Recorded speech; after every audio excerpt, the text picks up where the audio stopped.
I think this might be the first video I've ever done about fixing computer keyboards. This is actually a silicone all-in-one keyboard with touchpad. Supposedly this is medical grade and industrial grade, antimicrobial and dishwasher safe. It's made by Seal Shield, and take a look at the back here. The model number is S87P2. This has a slight problem in that the cord is missing, and it appears to be a pretty common problem with these. I don't know why they always break right there, but I've gotten more than one of these this past year with no cord on it. This is another version right here, the regular S87P. This one's a little larger and has a laptop style touchpad, and the problem with these was that the seal breaks around the touchpad and stuff can get in there. And this one had a problem with the mouse buttons being, you had to push them really hard. And since I found that this was open, I just reached in there and cleaned these contacts, and I'm going to glue this back together. This one should work fine. Darn, this camera's giving me trouble today. But this one here, I had also replaced the cord on, back when I originally got it, and it was my first time working on one of these, and I didn't do the best job of the repair, so I'm going to try and do a better job with this one. Well, you might be wondering how you'd get something like this apart to replace the cord. Well, I have my ways. So let's see if we can make this thing work again. Looking at the back of this keyboard, I can tell where the cord goes into it, because there's a little slight bump on the bottom where it goes in and over and connects over here somewhere. So I'm going to try to open this casing up from here down to this corner and then back a little bit, so I've got some room to fold this back and work. And this edge is kind of weird on these keyboards, where it looks like it would be able to open right there, but that's actually a single piece of sealed rubber. Like they've put this bottom layer on here and then used a, I don't know if they call it a rubber welding machine or a brazing machine or whatever it is they do to attach that permanently by like melting the rubber together. But I'm going to try to use a razor to cut this bottom cover off here without damaging anything inside, and without cutting this loose edge off here either. It's going to have to really take my time with that. Well, I certainly didn't do the best job of getting this opened up, but at least I can get the repair done now, and hopefully once I glue it back together it's going to look somewhat decent. I'm not going to be running this through the dishwasher or anything or getting it wet. I want it to be functional so I can use it, so it's not a big deal if it's not completely watertight anymore. The original cable kind of sits in a groove here on the circuit board and just has the 4 wires soldered onto their respective points. Nothing to it really. I can just run a new cable through the existing strainer leaf and put it right back where this one was. I've got to clamp this rubber out of the way so it doesn't fall down when I'm trying to solder on this, and we'll see how this turns out.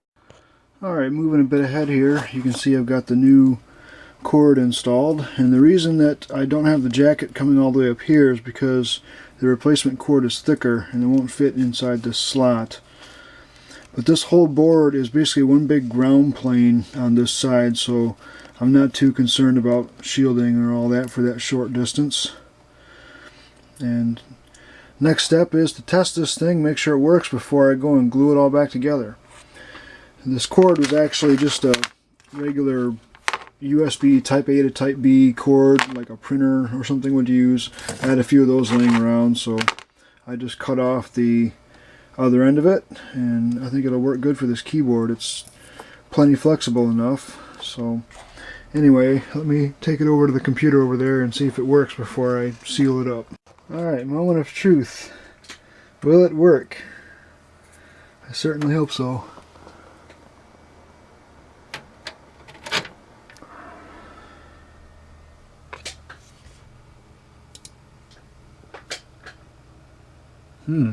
So far so good.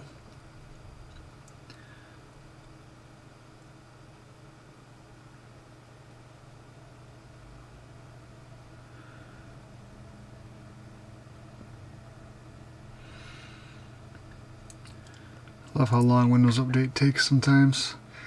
Okay, ready to use. Touchpad's working. Let's close that down and open up Notepad here. Alright.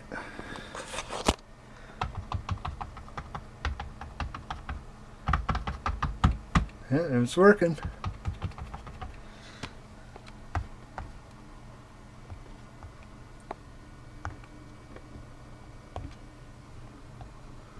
Caps lock, num lock, scroll lock. That's weird how the LEDs go right through the rubber.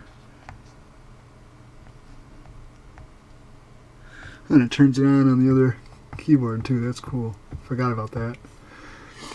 Anyway, I think I'm good to go. So let me get the adhesive ready and seal this thing back up. It's all back together and clamped. All I've got to do is let it sit and dry for at least 24 hours. I used some leftover clear adhesive silicone that I had laying around from when I patched up my dishwasher a few days ago, and since that stuff seems to dry out in the tube quite often, I didn't want it to go to waste, and I was glad I remembered that these keyboards were laying around because it was a perfect use for getting rid of the leftovers of that. And since I'm working on keyboards, I just remembered something, so I'm going to set this aside and take a look at something else for a bit. While we're on the subject of keyboards, I just remembered that I've had, where'd it go? That's not it. A couple of these Dell keyboards in the back of my truck for several months out in the weather. And I'm curious, will they still work after all this? So I'm going to take these in the house and see if they actually do anything still. Alright, I've got the first one up on the bench here, plugged into that compact mini tower. I haven't even let these dry out, I just went ahead and hooked them up. I'm curious to see if they're going to do anything. These are two different models. I'm not quite sure. It looks like that one says RT7D00 or something. I can't quite read it. There's the Dell part number 025PGG. Anyway, I'll turn this computer on and see if this thing is going to respond at all. It's probably still full of water. It's been getting rained on for ages. Well, I saw the LEDs flash. Press F1.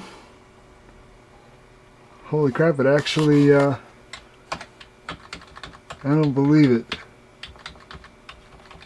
It actually appears to work.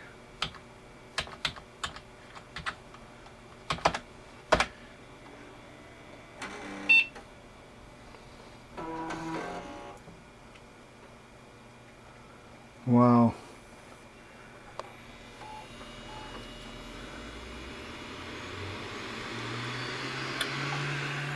Whoops, I don't want to run DBAN on this. I've got the hard drive connected, so how about we don't do that? Got the power to that. And I need to get that CD out of there. But so far it looks like that one's going to work. So I'm going to go ahead and plug the other one in and see if that one at least responds to the computer. And then maybe I'll do a further test. Okay, here's the second one. This is a model SK8110. And let's see if this one's going to work.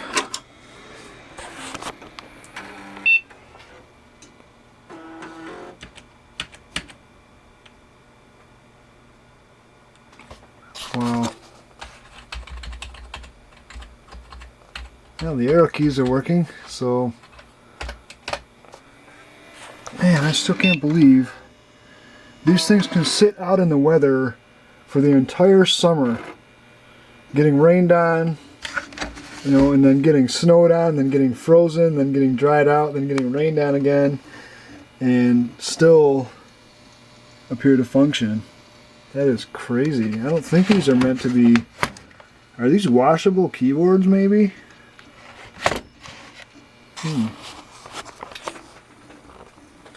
See if I can bring up Notepad or something and try typing on some more keys.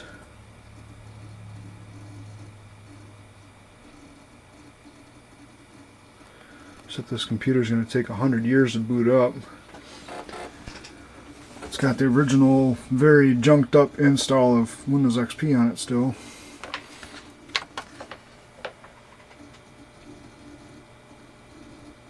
There we go, center that picture. Alright. Where's my mouse cursor? Oh, driver's not loaded for the mouse yet. I've still got this thing on a 16:9 resolution because I was using it to test that LCD over there. Now I'm going to stop the camera until this thing's finished booting up. Well, it appears to work perfectly fine. I loaded up Notepad and it types like normal. Spacebar works.